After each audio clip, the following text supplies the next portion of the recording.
Ada perubahan signifikan dalam pelaporan surat pemberitahuan tahunan pajak penghasilan bagi wajib pajak orang pribadi nanti di tahun 2026. Apa saja perubahannya? Akan kita ulas secara lengkap dalam Jackspot Semanggi, Jakarta Selatan 1 Podcast, Semangat Membangun Negeri. Kali ini akan dipandu oleh saya, Ika Hapsari, penyuluh pajak, ahli pertama di Kanwil DJP Jakarta Selatan 1, dan tentunya saya tidak sendiri, karena saya sudah ditemani oleh rekan saya, senior saya, Gandara Hutagalung, penyuluh pajak ahli pertama di Kanwil Jaksel 1. Betul sekali. Oke, kawan pajak, sudah siap? Kita mulai podcastnya. Oke, Bang Roy, ya ada perubahan yang signifikan nih Bang Roy untuk pelaporan SPT tahunan wajib pajak orang pribadi karyawan ya. Khususnya kita hari ini akan berfokus di karyawan ya Bang Roy. Iya. Nah, apa itu perubahan signifikannya Bang Roy? Mungkin boleh dibagi ke kawan pajak. Perubahan signifikan itu ada yang berubah besar ya. Pertama dari sisi template atau formulir. Kalau sebelumnya itu kita mengenal ada 1770, SPT tahunan PPOP 1770S, dan yang terakhir itu ada yang 1770SS. Nah, kalau sekarang tidak ada lagi istilah 1770, 1770S atau 1770SS. Hanya ada satu template pengisian. Oke. Jadi untuk keseluruhan orang pribadi mengisi hanya satu template saja dengan metode pertanyaan. Nah, yang kedua, kalau dulu 2024 ke bawah, kita mengisinya pakai DJP online kan, Mbak Ika? Betul. Nah, kalau sekarang melalui Cortex DJP, begitu. Pasti kawan pajak sudah familiar ya dengan Cortex apa sih gitu ya Cortex itu. Nah, mungkin Bang Roy boleh bagikan juga ke kawan pajak kira-kira nih Bang. Karena kita sekarang sudah masuk ke Desember ya Bang. Betul. Apa sih persiapan yang harus dilakukan oleh kawan pajak sebelum nanti melaporkan SPT tahunannya? Baik. Nah, ini udah di bulan November ini Mbak Ika ya, dan kawan pajak. Dan sebentar lagi Desember, artinya tahun ini akan segera berakhir. Nggak terasa ya, Iya. 2020-nya udah mau selesai ya. Nah, jadi mungkin kita untuk episode ini, sesi ini kita mau fokus di karyawan dulu ya Mbak Ika ya. Betul. Nah, sebagaimana diketahui, karyawan itu akan menerima bukti potong nih dari pemberi kerja atau instansi atau perusahaan lah gitu ya. Kalau untuk swasta itu 1721A1, Ya. kalau untuk pemerintah itu 1721A2. Nah, sekarang nanti untuk tahun 2020 ini udah berubah Mbak. Sekarang kan kita kenalnya B1 ya. Nah, nanti untuk yang swasta itu B2 gitu. Nah, jadi nggak ada lagi istilah 1721A1 atau A2 gitu. Nah, itu yang harus dipersiapkan. Jadi di bulan Desember ini, kawan pajak, khusus untuk karyawan atau pegawai ya, harus sudah memastikan perusahaan menerima bukti potong itu paling lambat, ya harusnya Januari awal ya, gitu. Jadi persiapan itu sekarang, bukti potong itu sudah harus, ini sebenarnya harus ke perusahaannya Mbak Ika ya. Oke. Nah, perusahaannya sih. Jadi untuk perusahaan sudah prepare nih untuk penerbitan dan pembuatan bukti potong. Saya rasa itu hal yang paling utama dulu nih Mbak Ika ya. Itu yang paling fundamental ya. Fundamental, betul. Bang Roy, terima kasih. Jadi kawan pajak, tadi ya seperti yang sudah disampaikan Bang Roy juga, kalau misalnya dulu ya Bang, kita kan kalau bukti potong tuh kita menunggu ya dari perusahaan itu apakah akan segera mengirimkan atau misalnya kita bisa mendownload gitu ya dari aplikasi di perusahaan misalnya. Kalau sekarang kawan pajak itu bisa mendownload sendiri ya bukti Betul. potongnya melalui Cortex. Itu ada yang namanya menu di portal saya, submenunya namanya dokumen saya ya Bang ya. Nanti tinggal kawan pajak unduh saja dari situ, lalu kawan pajak bisa langsung melaporkan SPT-nya melalui menu surat pemberitahuan. Nah, mungkin ini nih yang akan kita ulas berikutnya ya, Bang ya. Oh iya, sebelumnya Bang, kalau mau lapor SPT, itu kawan pajak itu untuk mengakses Cortex-nya ini bagaimana? Singkat saja Bang, mungkin kawan pajak juga bisa reminder aja untuk kawan pajak nih. Untuk mengakses akun Cortex gampang ya. Ya. Kalau belum pernah, berarti dia tinggal aktivasi akun Cortex. Tinggal dari menu halaman awal itu di cortexdjp.pajak.go.id. Kalau belum pernah nih sama sekali Mbak Ika, tinggal klik lupa kata sandi. Masukkan nomor KTP, pilih pilihan untuk mengirim tautan, ya, link. Bisa melalui email atau melalui nomor handphone. Betul. Cuman kalau melalui nomor handphone, pastikan dulu nih nomor yang dituju itu ada pulsanya.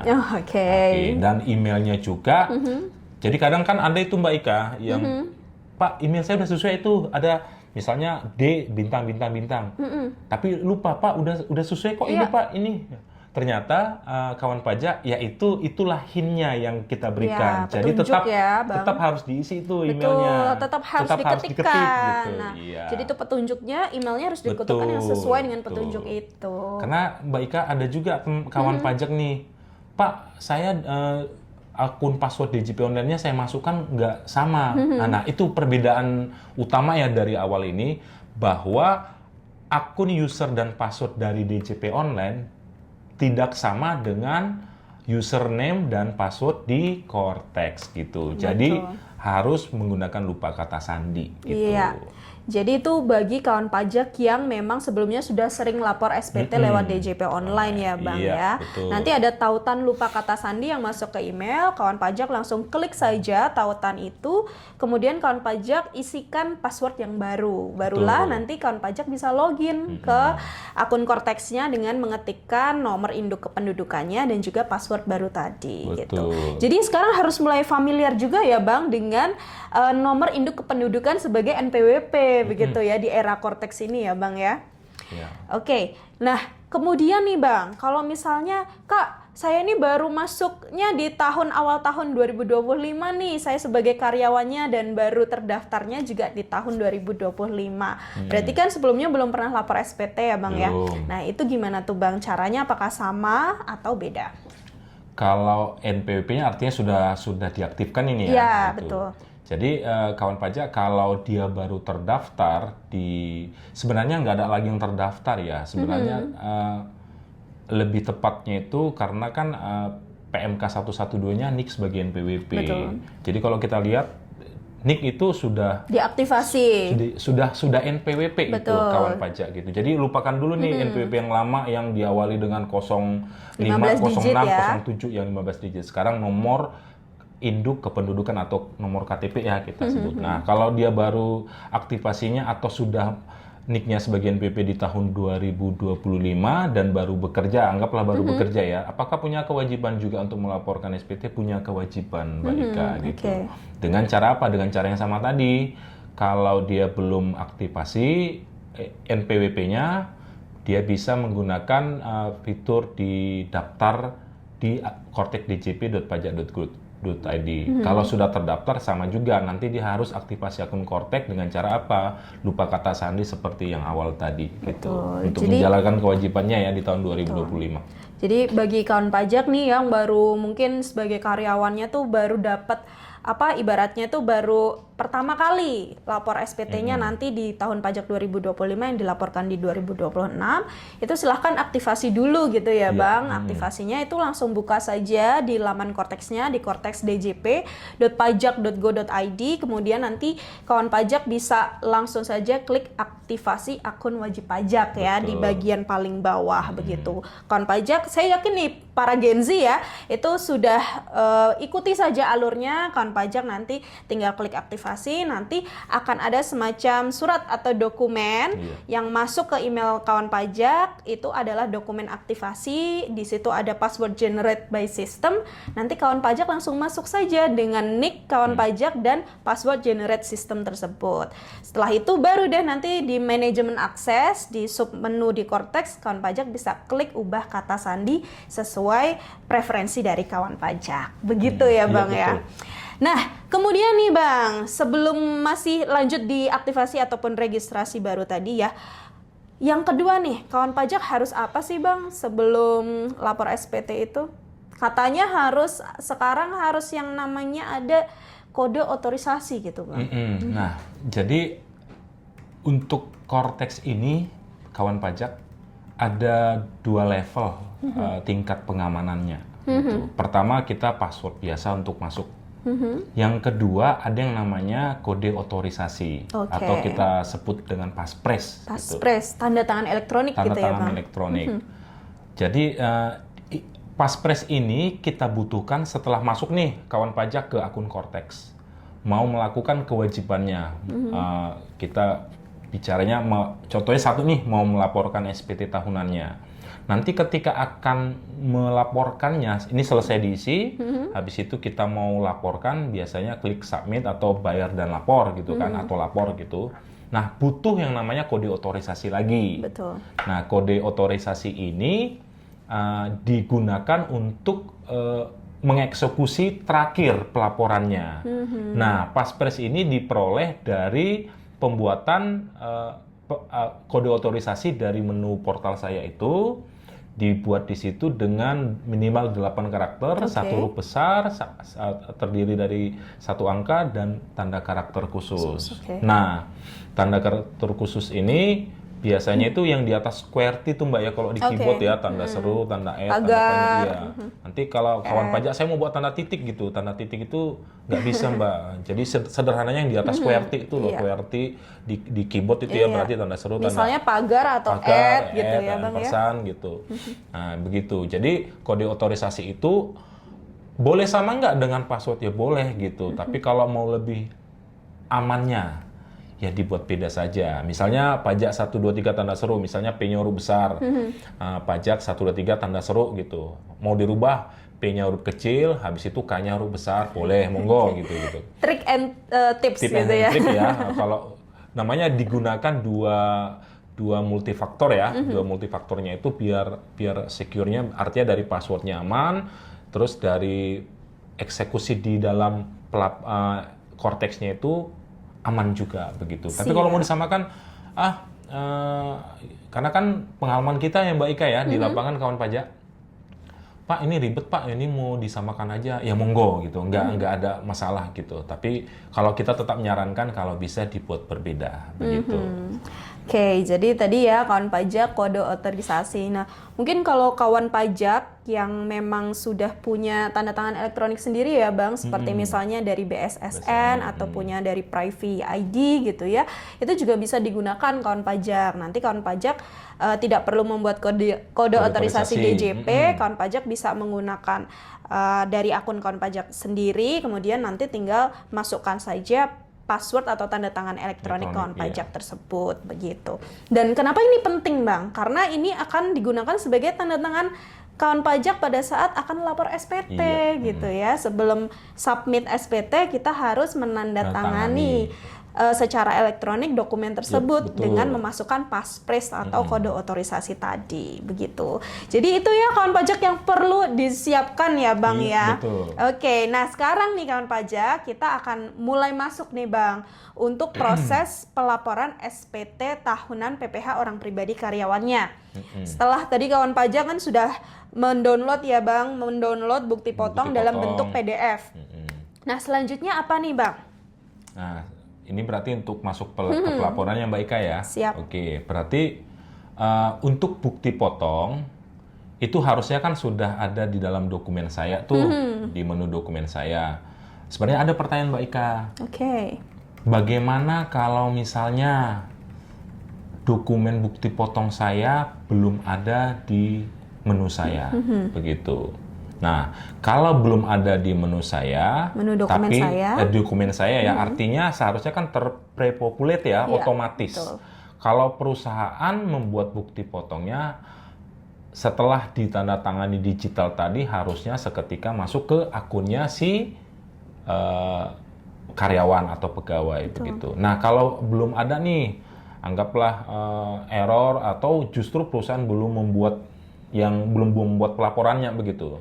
Tapi kalau karyawan sudah memiliki bukti potong digital yang diberikan oleh perusahaan, ya silakan dipakai. Karena nanti untuk memulai pelaporannya nanti itu bisa kita input. Oke, manual gitu ya, Bang? Manual menginputnya kalau belum ada. Tapi kalau sudah ada di dokumen saya, sebenarnya datanya itu sudah akan otomatis nanti masuk ke dalam SPT tahunan. Itu dulu yang nggak ada kawan pajak gitu untuk di DJP online. Lanjut, Jadi Bang. untuk awalnya itu setelah masuk ke menunya itu di situ nanti akan ada beberapa menu ya. Salah satunya adalah surat pemberitahuan. Nah, tinggal dipilih saja di surat pemberitahuan, pilih yang namanya buat konsep SPT gitu. Jadi klik surat pemberitahuan itu nanti langsung muncul buat konsep. Jadi sederhana kawan pajak, tinggal buat konsep nanti dari menu itu akan muncul itu Mbak Ika seluruh jenis menu pajak yang menjadi kewajiban dari si pemilik NPWP. Karena belum tentu nih saya perusahaan dengan orang pribadi, pasti menunya akan muncul tuh buat konsep itu. Setelah buat konsep SPT itu, ya kita pilih yang namanya PPH orang pribadi. Setelah PPH orang pribadi, baru kita pilih SPT tahunannya. Tahun berapa? Tahun Januari, Desember 2025, begitu. Nah, habis itu setelah kita create itu nanti akan ada pilihan ini statusnya itu normal atau pembetulan. Kalau kita baru pertama kali buat untuk tahun pajak yang bersangkutan pasti kita akan pilih normal gitu. Nah setelah itu setelah tercreate konsepnya itu maka nanti akan muncul di menu konsep ya Bapak Ibu kawan pajak. Nah di situ ada menu pensil. Nah pensilnya inilah yang kita klik untuk mengisi SPT tahunannya Mbak Ika. Iya, betul. Gitu. Nah, setelah tadi ya kawan pajak mungkin menambahkan ya Bang Roy ya, setelah berhasil membuat konsep SPT-nya, kawan pajak itu nanti akan dihadapkan pada satu laman gitu ya, namanya induk SPT tahunan. Nah, kawan pajak tinggal mengisikan saja di induk itu, ada beberapa kolom yang perlu diisi dari kawan pajak. Dan seperti yang sudah kita bahas di awal, sudah tidak ada pilihan lagi formnya ya Bang ya. Iya. Jadi kita perlu menjawab pertanyaan kayak survei gitu loh kawan pajak. Jadi yang pertama yang perlu kawan pajak isi itu di bagian metode pembukuan atau pencatatannya. Nah kalau kawan pajak karyawan silahkan pilih yang pencatatan. Kemudian sumber penghasilannya dari mana? Nah itu ada 4 pilihan tuh kawan pajak. Nah nanti kawan pajak 3 pilihan. Nanti kawan pajak bisa memilih dari pekerjaan atau dari usaha ya Bang. Atau yang ketiga itu sumbernya dari pekerjaan bebas. Nah kalau misalnya Kak, saya selain dari kerja sebagai karyawan, saya juga punya usaha online gitu ya. Berarti kawan pajak bisa centang 2 tuh. Iya. Dari pekerjaan. Karena tidak dibatasi ya. Betul, dari pekerjaan dan juga dari usaha. Nah, tapi kalau misalnya kawan pajak hanya bekerja dari satu pemberi kerja saja sebagai karyawan, nah silakan pilih pekerjaan. Nah, nanti kawan pajak isikan kolom demi kolomnya itu sesuai bukti potong kawan pajak. Nah, yang nggak boleh dilupakan juga ya Bang ya, yang harus kawan pajak update itu adalah PTKP. Nah, penghasilan tidak kena pajak. Karena status itulah yang akan berpengaruh juga pada jumlah pajak terutangnya kawan pajak semua. Mengupdate-nya kemana? Mengupdate-nya selain di Cortex itu juga diupdate-kan ke pemberi kerja kawan pajak. Karena nanti yang membuat bukti potongnya kan pemberi kerja, begitu ya. Dan PTKP juga ini harus mungkin terlupakan, tapi perlu kita remind kembali Mbak Ika. PTKP itu dihitungnya mulai kapan sih? Dihitungnya mulai dari 1 Januari statusnya itu. Jadi kan misalnya nih pemberi bukti potongnya itu dia misalnya K0. Ternyata bulan November 2025 lahir anak pertamanya. Ya. Nanti waktu itu SPT tahunannya dia pasti akan ngisi K1 gitu. Jadi kawan pajak bukan berarti haknya Bapak. Ya kalau kawan pajak pastilah hak, tanggungannya 1 gitu. Tapi dalam hal untuk kewajiban perpajakan, PTKP itu dihitungnya dari 1 Januari. Kalau 1 Januari itu statusnya masih K0, maka SPT-nya pun itu akan menggunakan K0. Gitu Mbak Ika. Jadi kadang banyak itu kita temukan itu, loh anak saya udah lahir nih di bulan Agustus, atau saya lajang TK0 dari Januari. Nikahnya di bulan November gitu kan. Pas waktu ngisi SPT tahunan nanti tahun depan saya isi K0 gitu. Oh iya. Jadi seolah-olah kan saya kan sudah nikah gitu.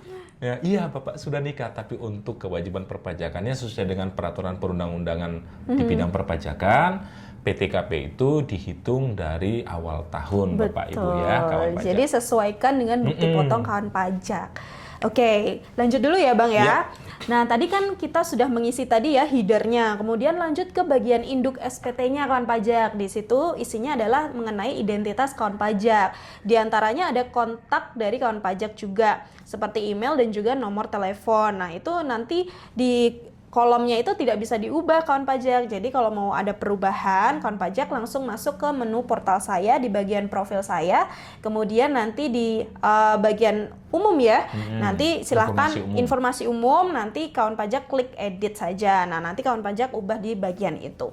Jadi di identitas wajib pajak ini kawan pajak cukup mengisikan NIK kawan pajak saja. Kemudian nanti kawan pajak, atau mungkin NIK itu sebetulnya sudah otomatis ya, sudah sepertinya, otomatis betul. kita, iya. Nah, kemudian ada bagian yang memang bisa dipilih tuh kawan pajak, yaitu pisah harta ataupun memilih terpisah. Jadi kalau misalnya kawan pajak masih single gitu ya, ya tentu bagian ini tidak perlu tidak perlu diisi, begitu.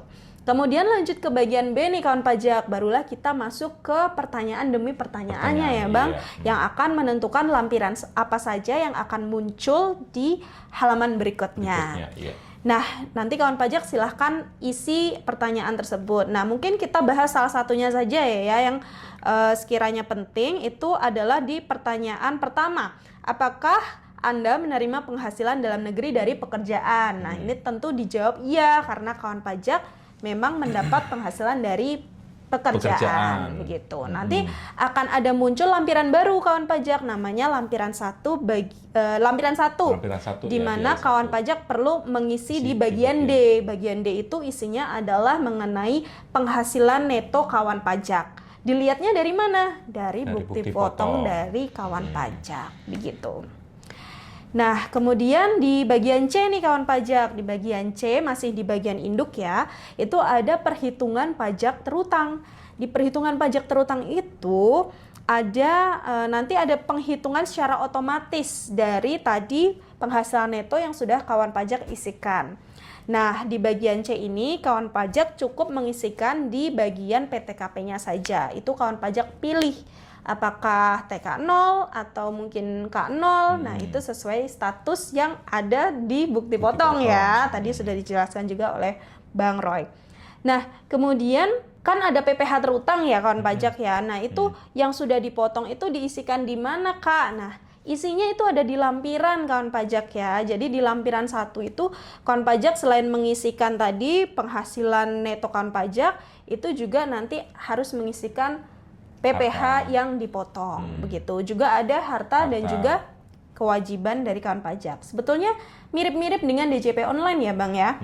Kemudian, nah ini di bagian D ini yang kita bicarakan tadi, yaitu mengenai berapa PPh yang sudah dipotong oleh pemberi kerja atau yang sudah dipotong oleh pihak lain. Nah, itu baru nih nanti kawan pajak itu ada pilihan ya atau tidak. Kawan pajak pilih ya supaya muncul muncul bagian E-nya di lampiran 1. Bagian E itu isinya adalah kawan pajak mengisikan PPh yang dipotong oleh pihak lain atau pemberi kerja. Itu sesuai dengan yang ada di bukti potong kawan pajak. Nah, case yang sering terjadi nih Bang, semenjak berlakunya tarif efektif rata-rata Bang, sering sekali pengisian SPT itu menjadi lebih bayar. Iya, nah, mungkin Bang Roy bisa menjelaskan nih kenapa itu terjadi dan bagaimana cara menghindarinya.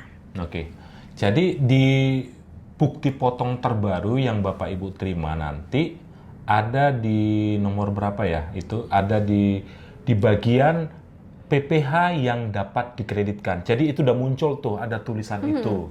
Jadi fokus ke bagian PPh yang dapat dikreditkan.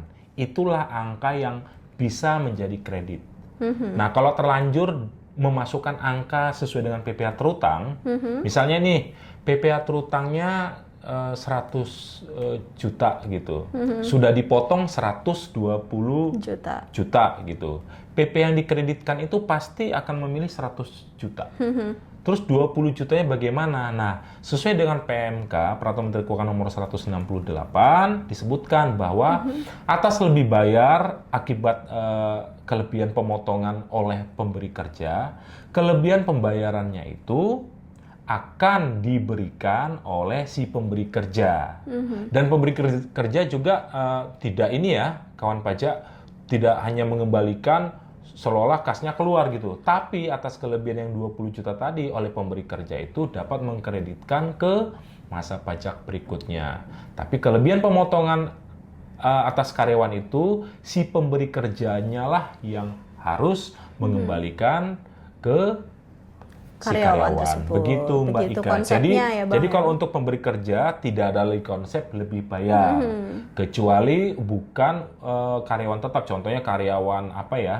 Kemungkinan yang apa itu adalah karyawan selain karyawan tetap ya, kayak biasanya, agen asuransi iya, betul, gitu. Pekerjaan bebas ya Bang ya. Pekerjaan bebas, betul. Tapi yang penghasilannya mungkin kalau belum kena tarif lapis kedua kawan pajak. Nah gitu. Betul, karena biasanya memang diterbitkan bukti potong bulanan yang memang pemotongannya itu lebih besar daripada betul. ketika sudah dikalkulasi keseluruhannya, disetahunkan begitu. Setelah disetahunkan dihitung ulang sesuai, karena kan kalau yang untuk bukti potong bulanan itu yang selain karyawan tetap itu kan ini kayak pekerjaan bebas, bukan pekerjaan bebas, yang karyawan tidak tetap itu. Iya.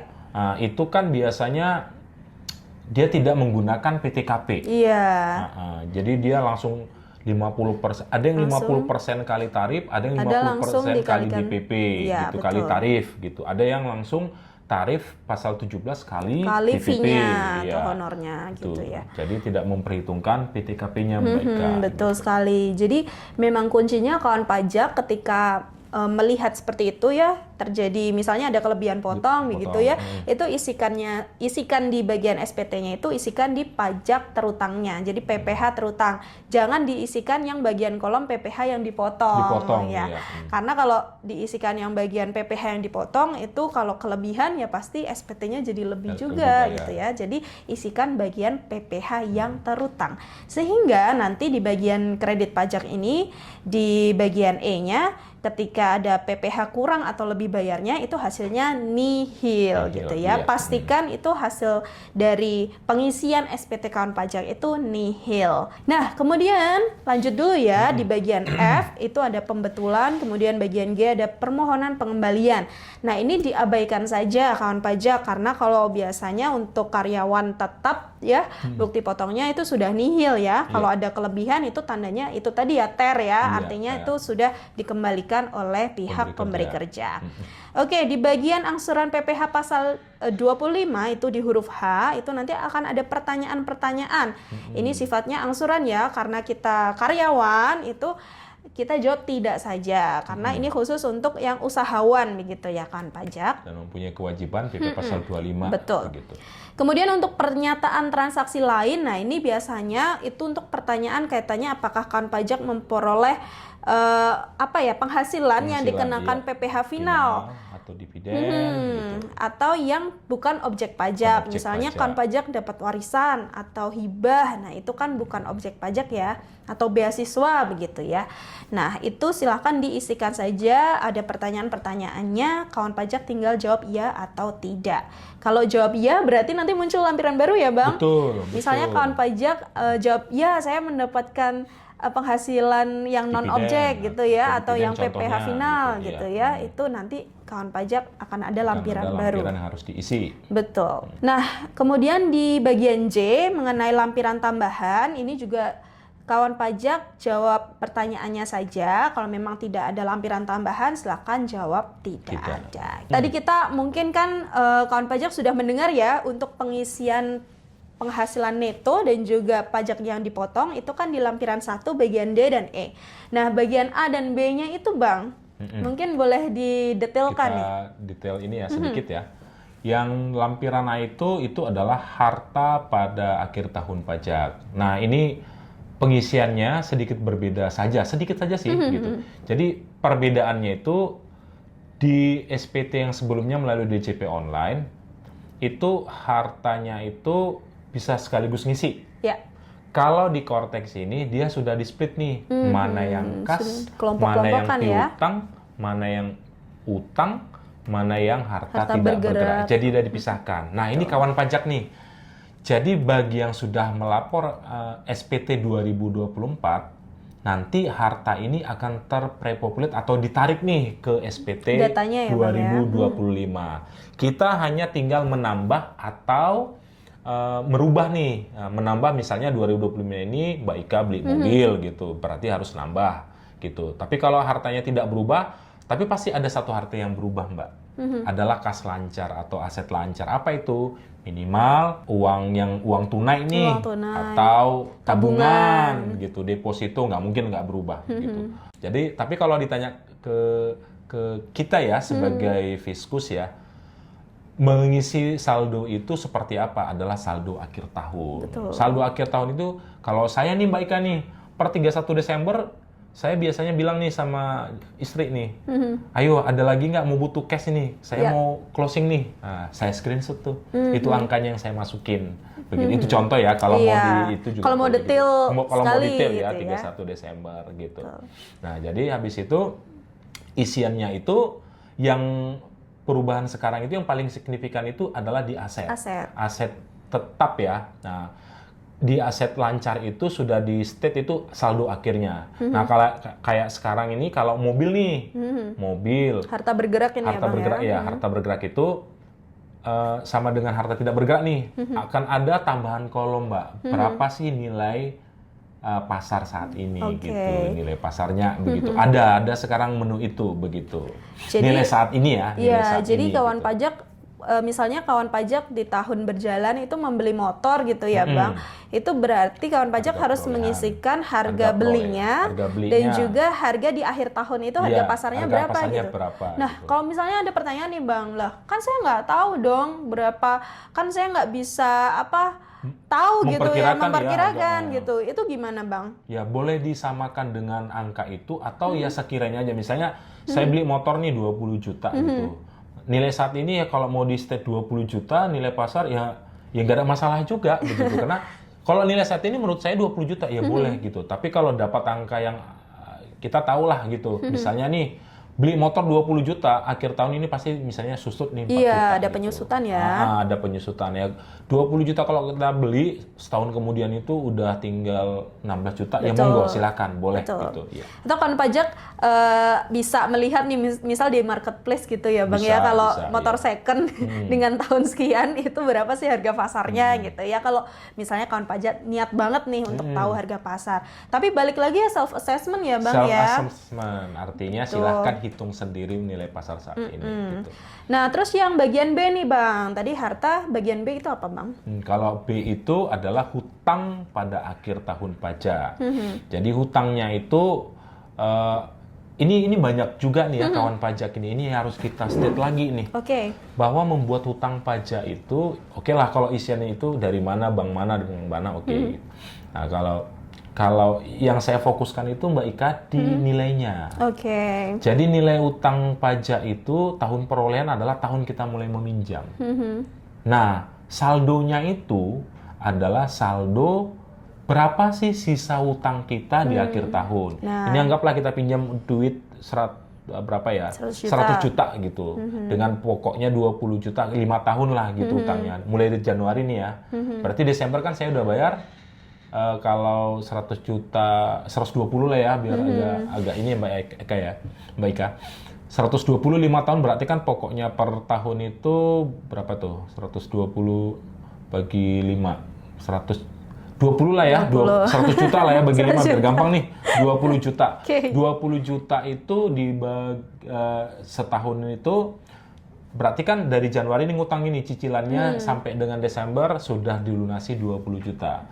Berarti waktu kita tahun perolehannya itu adalah 2025.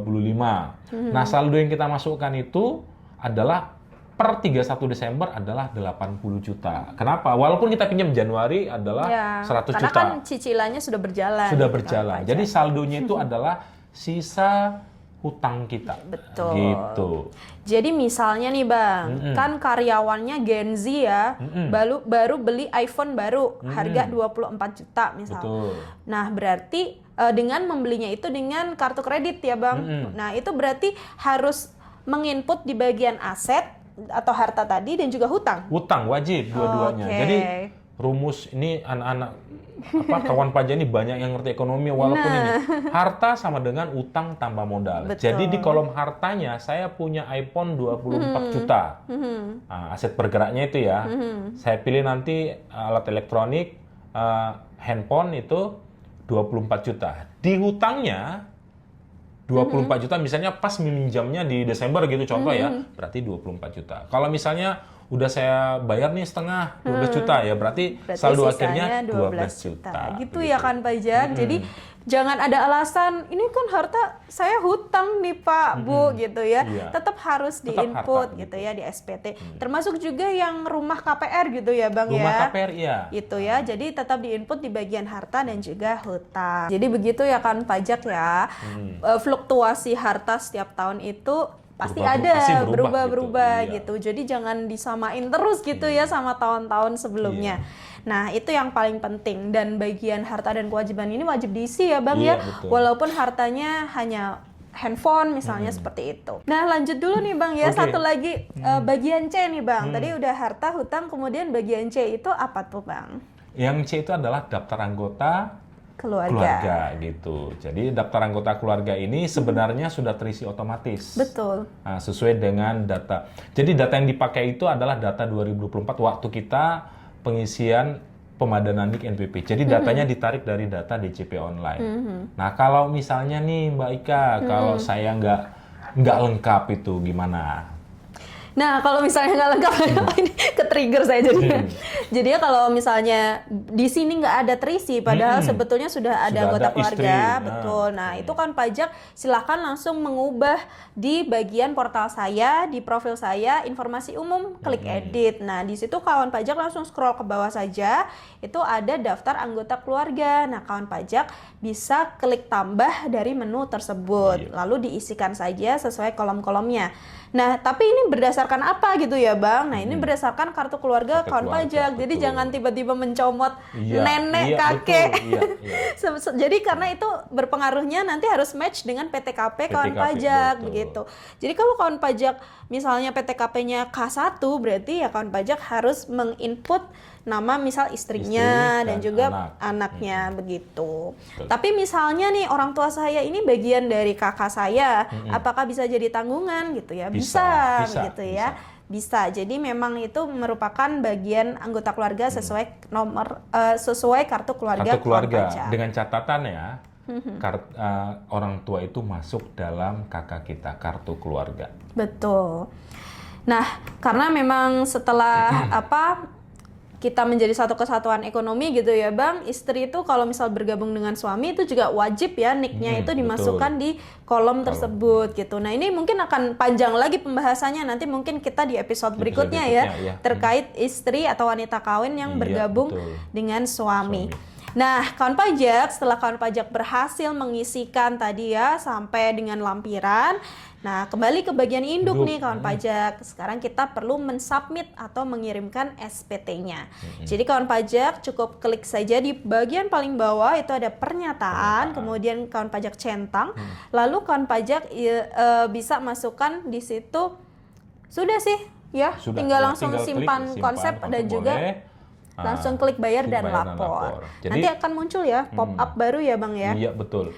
Bayar dan lapor itu belum tentu bayar ya. Belum tentu bayar. Belum tentu bayar. Jadi memang redaksionalnya seperti itu ya Bang ya. Kenapa saya disuruh bayar lagi kan nihil gitu. Iya kan ada kata-kata lapornya gitu. Gitu kawan pajak ya. Jadi fungsi bayar dan lapor itu siapa tahu nih kurang bayar.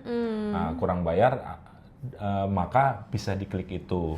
Atau kalaupun nihil, tinggal klik bayar dan lapor. Fungsinya itu untuk mengakhiri dari tugas pelaporan ini. Betul. Gitu. Jadi memang redaksionalnya memang namanya bayar dan lapor. Tapi kalaupun nihil itu artinya lapor saja. Iya. Nanti akan muncul pop-up baru kawan pajak, di mana kawan pajak perlu mengisikan paspres. Paspres atau kode otorisasi yang tadi dari awal ya, sekali sudah dibuat. Nah, itu kan sebagai tanda bahwa kawan pajak sudah menandatangani secara elektronik dokumen SPT tersebut. Lalu itu Mbak Ika, kenapa ya kalau boleh ya tadi itu kalau kita menyarankan berbeda tuh paspresnya, kode otorisasinya dengan password. Dengan login jadi andaikan ini keamanan data ini kan sekarang lagi isu-isu utama ya Mbak Ika. Andaikan nanti ada nih tak sengaja passwordnya bisa masuk. Tapi kalau dia nggak punya paspres, dia ya hanya bisa melihat Cortex ini saja. Iya. Nah, jadi dia tidak akan bisa mengeksekusi apapun yang ada di mengirimkan sini. Dokumen betul, gitu. Itu pentingnya ya kawan pajak. Nah, kawan pajak setelah tadi sudah berhasil dikirim, nanti akan kembali ke tadi ya ke ke menu SPT. awal di mana dari konsep SPT itu akan pindah menjadi SPT dilaporkan. Nanti kawan pajak bisa mengunduh bukti penerimaan elektroniknya. Nah, BPE ini adalah bukti bahwa kawan pajak sudah selesai untuk rangkaian proses pelaporan SPT-nya. Begitu. Nanti kalau dari kantor minta bukti ini, silahkan bisa diserahkan bukti tersebut. Ya, begitu ya. Kalau mau melihat itunya, bentuk laporannya bisa juga nggak Mbak Ika?